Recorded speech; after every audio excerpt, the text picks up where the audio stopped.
Multan cricket stadium के दरवाजे खोल दिए गए हैं। शायकीन की आमद का सिलसिला शुरू हो गया। अवाम का जोशो खरोश बता रहे हैं मुल्तान में मौजूद नुमाइंदा जियो न्यूज़ अतीकुर रहमान।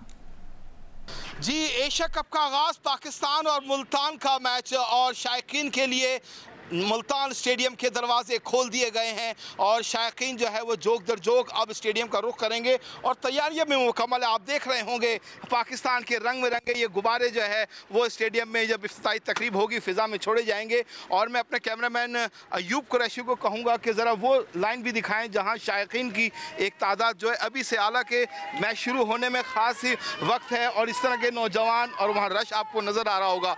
तो तैयारी तमाम मुकम्मल है, दोनों टीमें यहाँ पर मौजूद हैं और शायकीन का इंतज़ार था वो भी आ गए। म्यूज़िक का तड़का लगेगा, आयमा बेग अपने आवाज़ का जादू जगाएंगी और नेपाली गुलकारा भी जो है अपने फ़न का मुजाहरा करेंगी।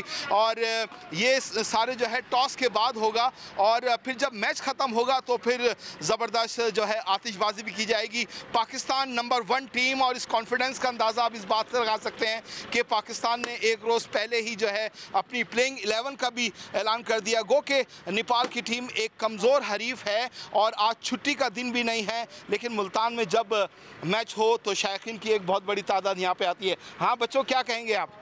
पाकिस्तान जिंदाबाद। पाकिस्तान जिंदाबाद तो होगा, लेकिन बच्चे हैं, आते हैं, देखते हैं और जिस तरह शायकीन आना शुरू हुए हैं मुझे लगता है कि हो सकता है कि फ़र्स्ट इनिंग के अंदर इतना ज़्यादा आवाम का जोशो खरोश नज़र ना आए, लेकिन जैसे ही सेकंड इनिंग होगी, शाम होगी, क्योंकि गर्मी भी बहुत ज़्यादा है, तो आवाम की एक बहुत बड़ी तादाद यहाँ पर आपको नज़र आएगी। जी, फिर बात करेंगे मुल्तान में आज एशिया कप का इफ्तिताही मैच है। स्टेडियम के बाहर शायकीन क्रिकेट का क्या जोशो खरोश है, ये बता रहे हैं नुमाइंदा जियो न्यूज़ इमरान चौधरी। जी, मुल्तान में आज पाकिस्तान एशिया कप का इफ्तिताही मैच पाकिस्तान और नेपाल की टीमों के दरमियान खेला जा रहा है। आज वर्किंग डे होने के बावजूद मुल्तान समेत जनूबी पंजाब के जो शायकीन क्रिकेट हैं वो क्रिकेट स्टेडियम मुल्तान पहुंचना शुरू हो गए हैं। मैं इस वक्त मुल्तान क्रिकेट स्टेडियम के बाहर मौजूद हूँ। यहाँ पे जो शायकीन क्रिकेट आ रहे हैं उनमें बहुत ज़्यादा जोशो खरोश है, उनसे हम बात करते हैं। आप बताइएगा कि आज के मैच से आपकी क्या तवक्कुआत है? जी, पहली बार जो है एशिया कप मुल्तान में हो रहा है और हम उम्मीद करते हैं कि हमें एक अच्छा मुकाबला देखने को मिलेगा और हम पूरी उम्मीद है कि इंशाल्लाह पाकिस्तान जीतेगा। फेवरेट टीम तो पाकिस्तान ही है एशिया कप की और इंशाल्लाह पाकिस्तान एशिया कप जीतेगा। जी, यहाँ पे न सिर्फ मुल्तान बल्कि पूरे जनूबी पंजाब से जो है यहाँ पे लोग शायकीन क्रिकेट जो है वो मैच देखने के लिए आ रहे हैं। आज शदीद गर्मी है, इस वक्त 32 टेम्परेचर है और चंद घंटों के बाद जो है ये 36 तक जाएगा। महकमा मौसमियात के मुताबिक सख्त गर्मी के बावजूद यहाँ पे शायकीन क्रिकेट आ रहे हैं, उनमें बहुत ज़्यादा जोशो खरोश है और ज़्यादातर यहाँ पे जो लोग आ रहे हैं वो सब के सब जो है वो पाकिस्तानी टीम ही उनकी फेवरेट है और उनकी ये दुआ भी वो ये कर रहे हैं कि इस एशिया कप में जो है वो पाकिस्तानी टीम ही फतहमंद होगी। साइफर केस में चेयरमैन पीटीआई के जुडिशल रिमांड में 13 सितंबर तक तौसीह कर दी गई है। स्पेशल सीक्रेट एक्ट अदालत के जज ने अटक जेल में समाअत की। चेयरमैन पीटीआई की दरख्वास्त जमानत बाद अज गिरफ्तारी पर नोटिस जारी कर दिया गया। अदालत ने 2 सितंबर को जवाब तलब कर लिया। पीटीआई वकला ने जेल ट्रायल का नोटिफिकेशन गैर कानूनी और कलअदम करार देने की दरख्वास्त दायर की है। सिक्योरिटी खदशात पर वजारत कानून ने समाअत अटक जेल करने का नोटिफिकेशन जारी किया था। गुज़िश्ता रोज़ तोशाखाना केस में चेयरमैन पीटीआई की सज़ा हाई कोर्ट ने मुअत्तल कर दी थी, लेकिन साइफर केस चेयरमैन पीटीआई की रिहाई में रुकावट बन गया है।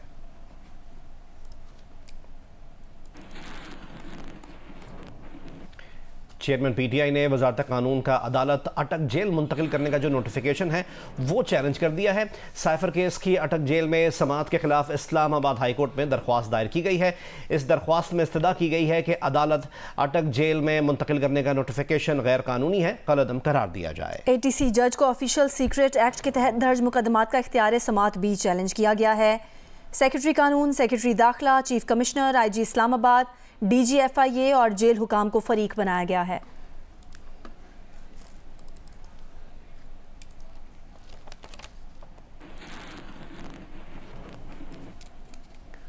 चीनी की पहले एक्सपोर्ट फिर इंपोर्ट। बाहर से चीनी मंगवाने से कीमतें मजीद बढ़ने का खदशा है। महकमा खुराक पंजाब का कहना है कि TCP ने ब्राज़ील में पाकिस्तानी कमर्शियल अताशी को 1 लाख मेट्रिक टन चीनी इंपोर्ट करने के लिए खत लिख दिया है।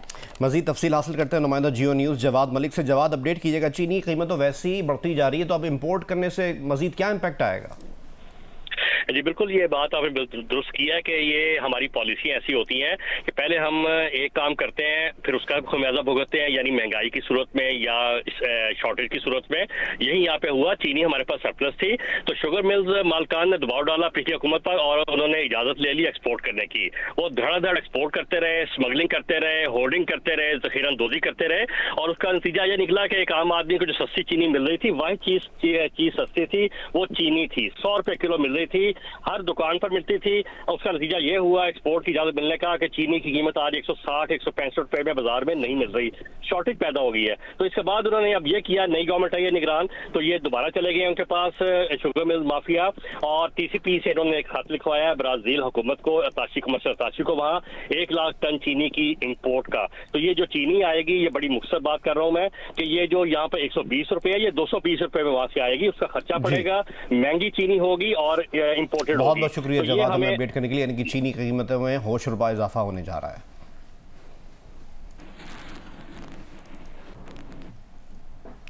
मुल्क भर की तरह इस्लामाबाद में भी महंगाई की बढ़ती हुई शरह, हर शय पर लगे बेशबहा टैक्सेस और बिजली के बिल्स ने अवाम की जिंदगी मुश्किल कर दी है। हर तबका सरापा एहतजाज है। मजीद हमें अपडेट करेंगे नुमाइंदा जियो न्यूज़ नौरीन सलीम। तेज़ी से बढ़ती हुई महंगाई, हर शय पे लगे बेशबहा टैक्सेस और अब बिजली के बिलों ने अवाम की चीखें निकाल दी हैं। नौकरी पेशा, दुकानदार और ताजिर तबका तमाम लोग सरापा एहतजाज हैं और हुकूमत से मुतालबा कर रहे हैं कि उनको बिजली के बिलों में रिलीफ दिया जाए और इन बिलों को रिवाइज़ किया जाए।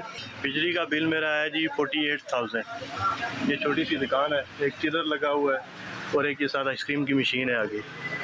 तो ये सरासर नाइंसाफ़ी है और ये गुंडागर्दी है एक किस्म की। ये जो अयाशियाँ कर रहे हैं ये अफसरान वगैरह, इनको जो बिजली फ्री दी जा रही है इसको ख़त्म होना चाहिए। हमारा किराया है 20,000, 26,000 हमारा वो बिल आ जाता है, आया है अभी, तो हम कहाँ से देंगे? खाने का किधर से करेंगे? क्या सिस्टम होगा? बिजली के बिलों में 7 किस्म के टैक्सेस शामिल किए गए हैं, जिसमें with holding tax, income tax, GST tax और दीगर टैक्सेस शामिल हैं। अवाम का कहना है कि ना उनकी इतनी आमदन है और ना ही इतना बिजली का इस्तेमाल है जिस हिसाब से उनको बिजली के बिल आ रहे हैं। जी, बिजली के बिल आने पर लाहौर के शहरी ना सिर्फ परेशान हैं बल्कि शदीद गुस्से में हैं। कहते हैं पहले ही घर चलाना मुश्किल था, फिर बिजली के बिलों ने जीना मुहाल कर दिया है। तफसीलात बता रही हैं जियो न्यूज़ की नुमाइंदा नवीन अली।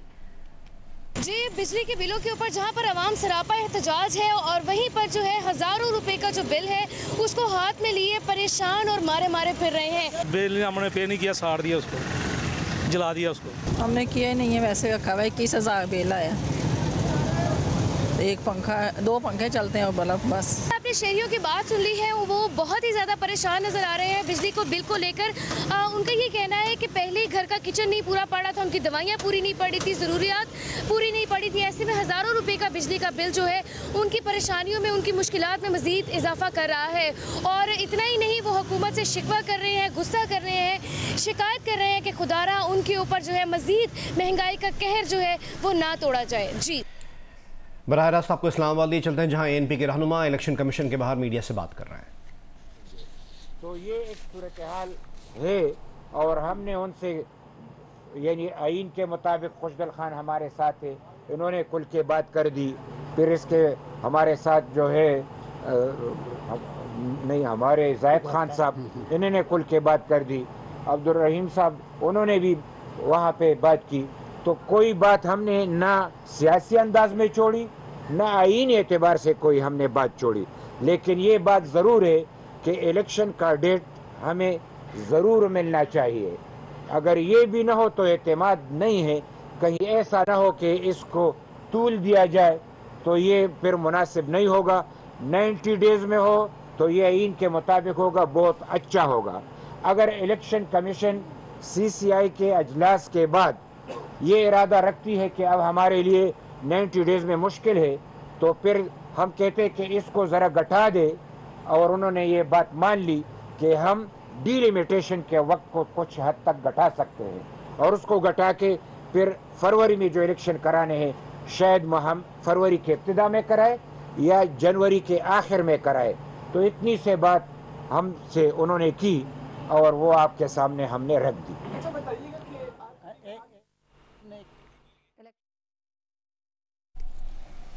ANP के रहनुमा मियां इफ्तिखार ने कहा है कि जनवरी के आखिर या फरवरी के आगाज़ में इलेक्शन कराने की बात हुई है।